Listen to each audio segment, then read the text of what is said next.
এখানে আজকে বাজার নিয়ে এসেছে এবং বাজার থেকে আজকে আরেকটা মৃগেল মাছ আমার হাজব্যান্ড নিয়ে এসেছে। মাছটা খুব টাটকা ছিল, এর জন্য এটাই এনেছে।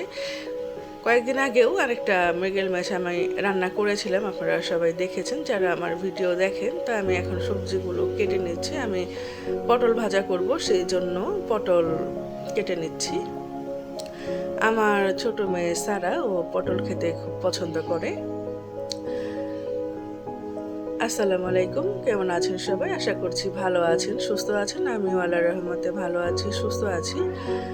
মাই স্পাইসি কিচেন লাইফ চ্যানেলটিতে আপনাদের সবাইকে স্বাগত জানাচ্ছি। আমি ফারজানা হোসেন। টমেটোগুলো কেটে নিচ্ছি। এখানে আমি টমেটোগুলো মাছের ভুনায় ব্যবহার করব। চিচিঙ্গা, এটাকে আমরা আমাদের আঞ্চলিক ভাষায়, মানে আমাদের মিরপুর গাবতলীর ভাষায় কহি বলি। এটা বইয়ের ভাষায় চিচিঙ্গা। এটাকে কেটে নিচ্ছি। এটা খুব টাটকা সবজিটা ছিল, খুবই টাটকা ছিল। এটাকে আমি ডিম দিয়ে ভাজি করব, সেজন্য কেটে নিচ্ছি। তো আমার ভিডিওটি যারা দেখছেন তারা একটা লাইক করবেন, ভিডিওটি শেষ পর্যন্ত দেখা হলে কমেন্ট করবেন, ভালো লাগলে সাবস্ক্রাইব করবেন, শেয়ার করবেন। দয়া করে আমার ভিডিওটি কেউ স্কিপ করে দেখবেন না। আমি খুব বড় ভিডিও দেই না, ছোট ছোট ভিডিওই দেই। সেটা কেউ যদি আপনারা স্কিপ করে দেখেন তাহলে তো সমস্যা হয়ে যায়। আর যারা সাবস্ক্রাইব করেছেন তাদেরকে অসংখ্য ধন্যবাদ জানাচ্ছি। তো ভিডিওটি দেখতে থাকুন, দেখতে দেখতে ভালো লাগবে। মাছটা কিন্তু খুবই টাটকা ছিল। মাছটার আগে আমি আঁশ ছাড়িয়ে নিচ্ছি। তো মাছটার আঁশটা ছাড়ানো হয়ে গেলে আমি এটাকে রান্না করব।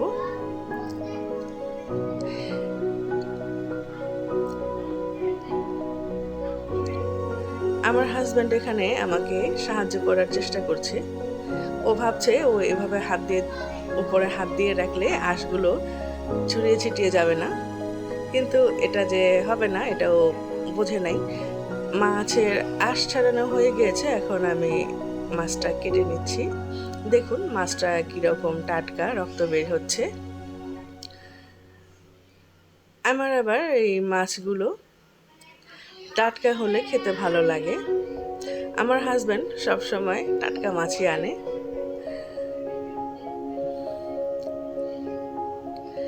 আমি মাছটার পাখনা কাটার জন্য সামান্য একটু ছাই ব্যবহার করেছি। এখন মাছটা ডুমো করে নিলাম, সেটাকে এখন টুকরো টুকরো করব। তো আপনারা কিন্তু মাছ কাটা দেখতে খুব পছন্দ করেন, এটা আমি জানি। আমার নিজেরও মাছ কাটা দেখতে খুব ভালো লাগে, সেজন্য একটু দেখাচ্ছি। দেখুন মাছটা খুবই ভালো এবং টাটকা ছিল। আমি এভাবে পিস করে নিচ্ছি। পাশাপাশি আঁশগুলো খুব ভালোভাবে আমি ছাড়িয়ে নিচ্ছি।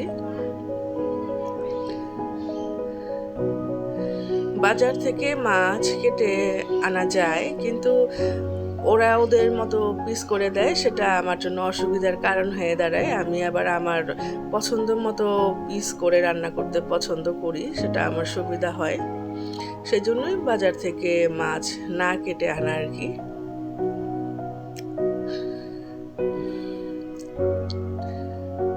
মাছটায় অনেক ডিম আছে। ডিম হলে কিন্তু মাছের পেটিটা পাতলা হয়ে যায়, পেটির টুকরাগুলা ভালো হয় না।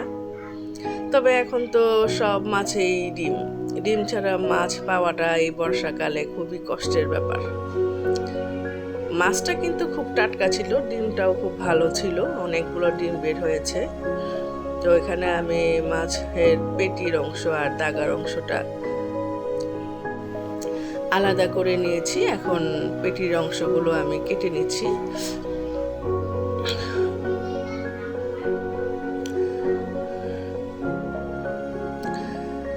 যখন মাছটা আমি কাটছিলাম তখন আমি বুঝতে পারছিলাম যে মাছটা খেতে খুব ভালো লাগবে।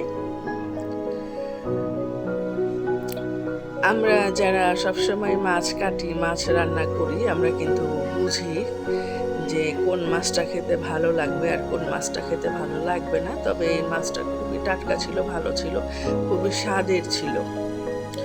এখন দাগার মাছটা আমি চাইনিজ কাট করব, সেভাবেই আমি কেটে নিচ্ছি।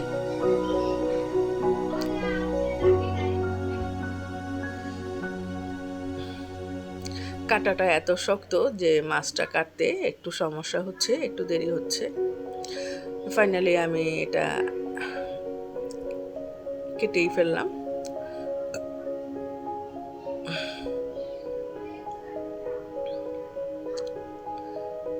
এখন দাগার মাছগুলো আমি পিস করে নিচ্ছি।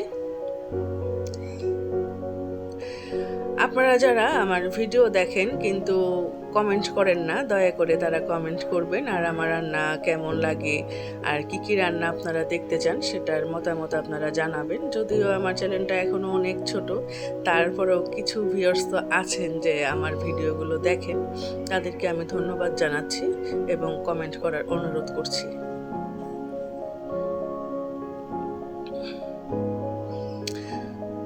মাথাটাও আমি টুকরো করে নেব।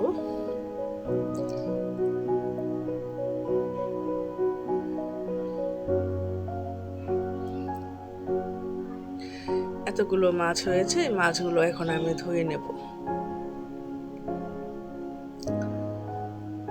এখানে মাছ ধোয়ার পরে আমি কড়াইতে তেল গরম করে পেঁয়াজ ভেজে নিচ্ছি, সামান্য একটু লবণ দিয়েছি। এখানে আমি চিচিঙ্গা ভাজি করব। চিচিঙ্গা কিন্তু আমি কাঁচামরিচ দিয়ে দিলাম। চিচিঙ্গা আমি সেদ্ধ করে নিয়েছি, মানে খুব একটা সেদ্ধ না, হালকা ভাপিয়ে নিয়েছি। এখন এখানে কড়াইতে পেঁয়াজের মধ্যে আমি চিচিঙ্গা দিয়ে দিলাম। এই চিচিঙ্গাগুলো আমি ডিম দিয়ে ভাজি করব।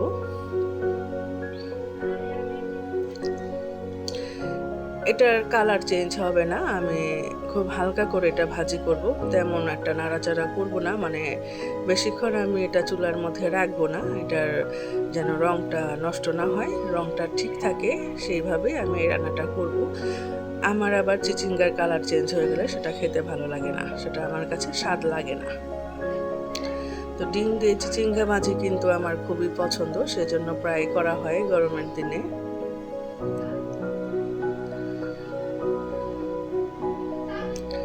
এটা কমপ্লিট হয়ে গেল প্রায়।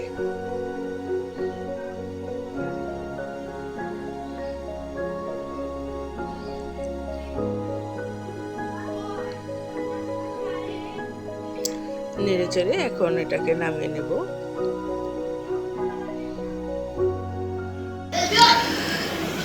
দেখুন এটা রং সব ঠিক আছে। এখন চলুন আমরা মাছ রান্না করতে যাই। তেলে পেঁয়াজ ভেজে নিচ্ছি, এখানে একটু লবণ দিয়ে নিলাম।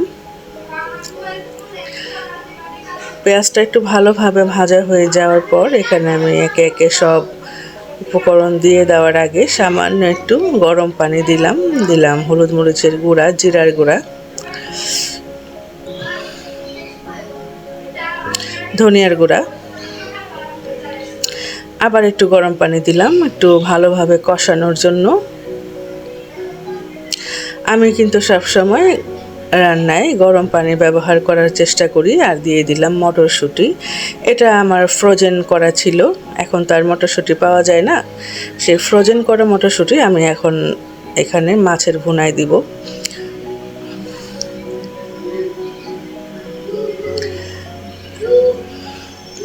এইভাবে মাছ ভুনা করলে মটরশুঁটি দিয়ে টমেটো দিয়ে খেতে কিন্তু অনেক স্বাদ লাগে, অনেক মজা লাগে।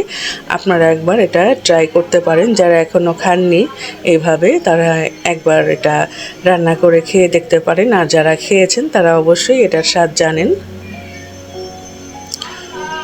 তো আমি এখানে আবার সামান্য পরিমাণে পানি দিয়েছি যেন মটরশুঁটি আর টমেটোটা একটু সেদ্ধ হয়। আর এই যে দেখুন আমার মাছ ধোয়া কমপ্লিট হওয়ার পরে এতটুকু মাছ আমি নিয়েছি আজকে রান্নার জন্য।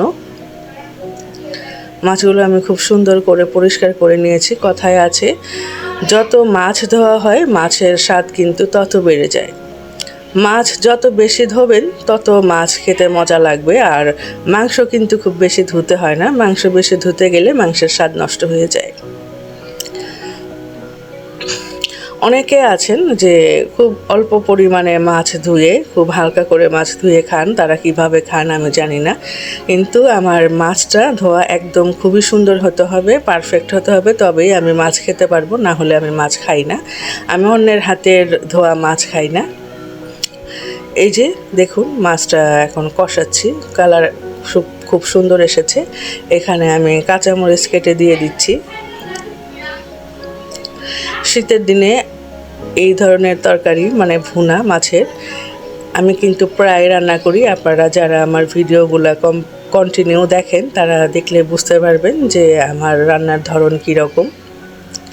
সহজভাবে আমি ঘরোয়া পদ্ধতিতে রান্না করি, আমার রান্নায় কোনো জটিলতা নাই। আমার এই রান্নাগুলো যারা দেখছেন তারা অবশ্যই জানেন যে এটা মায়ের হাতের রান্নার মতো। আমি আমার ছোটবেলা থেকে শিখে আসা রান্নাগুলোই কিন্তু আপনাদের দেখাই, যা আমাদের বাসায় রান্না হতো। আমার আব্বু যে ধরনের খাবার খেত সেই রান্নাগুলোই আমাদের বাসায় হতো। আমার ওখানে মাছটা প্রায় কমপ্লিট হয়ে এসেছে। এখন এই পাশের চুলায় আমি পটলগুলো ভেজে নিচ্ছি। এখানে আমি তেমন কোনো মশলা ব্যবহার করিনি, শুধুমাত্র হলুদ মরিচের গুঁড়া আর লবণ দিয়েছি। তো যেটা বলছিলাম, আমার আব্বু যে ধরনের খাবার খেত সেই রান্নাগুলোই আমার বাসায় হতো, আর সেই রান্নাগুলোই আমি আপনাদের সাথে শেয়ার করি। আর এই বয়স পর্যন্ত আমি সেই রান্নাগুলোই খেয়ে আসছি। তো আমার রান্না কমপ্লিট হয়ে গিয়েছে। আজকে দেখুন আমি এইটুক ঝোল রেখেছি, না হলে খেতে পারবো না, কারণ আমরা একটু ঝোল খাই। তো মাছের কিছুক্ষণ পরের লুকটা আপনাদের একটু দেখিয়ে দিচ্ছি। এই যে একটু রেস্টে রাখার পর এই লুকটা এসেছে। এখন চলুন আজকে আপনাদের সাথে আরেকটু শেয়ার করি, আমি একটু খেয়ে দেখাই কেমন হয়েছে। এখানে আমি পটল ভাজা দিয়ে ভাত খাচ্ছি। পটল ভাজাটা খুবই নরম হয়েছে, আর মশলা একদম ঠিক ছিল, হলুদ মরিচ আর লবণের পরিমাণটা একদম পারফেক্ট ছিল। এটা আমার বাচ্চারাও খেতে পারবে আর আমিও খাচ্ছি। এখন এখানে চিচিঙ্গা ডিম ভাজি দিয়ে খাচ্ছি, সেটার টেস্টটা কীরকম হয়েছে সেটাও বলে দিচ্ছি। এটার টেস্টটা এমন হয়েছে যে একদম বাচ্চা আর বড়রা একইভাবে খেতে পারবে। আর মাছের ঝোলের যেমন স্বাদ হয়েছে তেমন ঘ্রাণ আসতেছে, সেটা আর কি বলবো। মানে যদি ভিডিও দিয়ে ভেতর থেকে স্বাদ আপনাদের বোঝানো যেত তাহলে মনে হয় সার্থক হতাম।